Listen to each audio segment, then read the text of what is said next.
تاریخ میں ہزاروں بادشاہ گزرے، سکندر اعظم، چنگیز خان، فرعون، مگر ایک بادشاہ ایسا تھا جس کی سلطنت کا مقابلہ آج کی سپر پاورز بھی نہیں کر سکتی۔ ایک ایسا حکمران جس کے لیے ہوائیں مسخر تھیں، جو مہینوں کا سفر گھنٹوں میں طے کرتا تھا، جس کی فوج میں صرف انسان نہیں بلکہ خوفناک جنات، چرند پرند اور ہوائیں شامل تھیں۔ وہ جانوروں کی بولیاں سمجھتا تھا اور چونٹی کی سرگوشی بھی سن لیتا تھا۔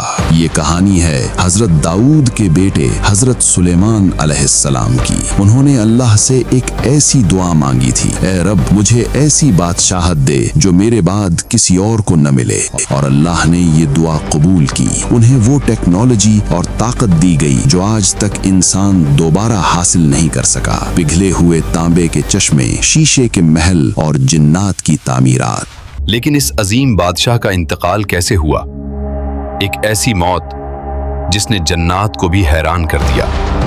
دیکھیے جنات کے بادشاہ کی اصل داستان۔ حضرت سلیمان علیہ السلام کو اللہ نے سب سے پہلا معجزہ ہوا کا دیا۔ وہ اپنے تخت پر بیٹھتے اور ہوا انہیں اٹھا کر جہاں وہ چاہتے لے جاتی۔ قرآن کہتا ہے صبح کا سفر 1 مہینے کا اور شام کا سفر 1 مہینے کا۔ یہ دنیا کا پہلا فضائی سفر تھا، نہ فیول کی ضرورت نہ انجن کی۔ دوسرا معجزہ، اللہ نے ان کے لیے پگھلے ہوئے تانبے کا چشمہ جاری کر دیا۔ وہ اس دھات سے جو چاہتے بنوا لیتے، دیگیں، ہتھیار اور برتن۔ ان کا دور برونز ایج کا سب سے ترقی یافتہ دور تھا، لیکن ان کی سب سے بڑی طاقت ان کی فوج تھی۔ اللہ نے سرکش اور طاقتور جنات کو ان کے تابع کر دیا تھا۔ یہ عام جن نہیں تھے بلکہ غوطہ خور اور معمار تھے۔ کچھ جنات سمندر کی گہرائیوں میں جا کر موتی اور ہیرے لاتے تھے، اور کچھ جنات بڑی بڑی عمارتیں، مجسمے اور حوض تعمیر کرتے تھے۔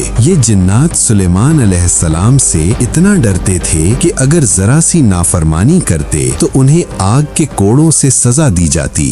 وہ ان کے حکم کے بغیر ہل بھی نہیں سکتے تھے۔ ایک انسان کا جنات پر ایسا کنٹرول تاریخ میں کبھی نہیں دیکھا گیا۔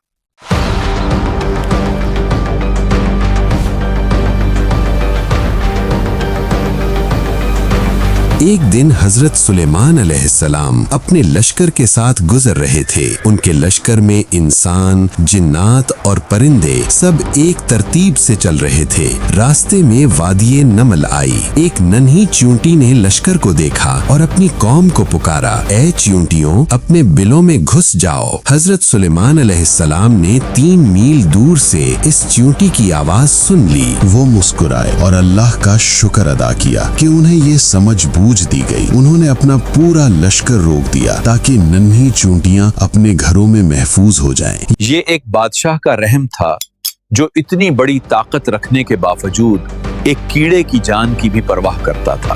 ایک دن سلیمان علیہ السلام نے پرندوں کا جائزہ لیا تو ہدہد غائب تھا۔ انہوں نے غصے میں فرمایا، اگر وہ اپنی غیر حاضری کی معقول وجہ نہ لایا تو میں اسے ذبح کر دوں گا۔ کچھ دیر بعد ہدہد آیا اور ایک عجیب خبر لایا، میں سبا یعنی یمن کے ملک سے آیا ہوں اور ایک یقینی خبر لایا ہوں۔ وہاں ایک عورت حکمران ہے، ملکہ بلقیس، جس کے پاس دنیا کی ہر نعمت ہے اور اس کا تخت بہت عظیم ہے، مگر وہ اور اس کی قوم اللہ کے بجائے سورج کی پوجا کرتے ہیں۔ حضرت سلیمان علیہ السلام یہ سن کر حیران ہوئے اور ہدہد کے ذریعے ایک خط بھیجا۔ خط کا آغاز تھا، انہ من سلیمان و انہ بسم اللہ الرحمن الرحیم۔ پیغام مختصر تھا، میرے سامنے سرکشی نہ کرو اور مسلمان ہو کر میرے پاس آ جاؤ۔ ملکہ بلقیس نے جنگ کے بجائے صلح کا راستہ چنا اور تحفے تحائف لے کر سلیمان علیہ السلام کے دربار کی طرف چل پڑی۔ جب سلیمان کو اس کے آنے کی خبر ملی تو انہوں نے اپنے درباریوں،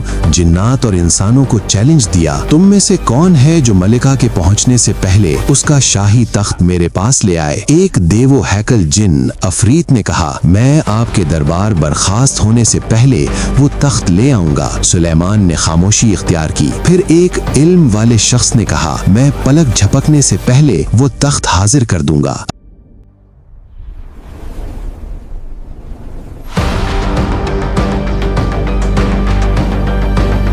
ابھی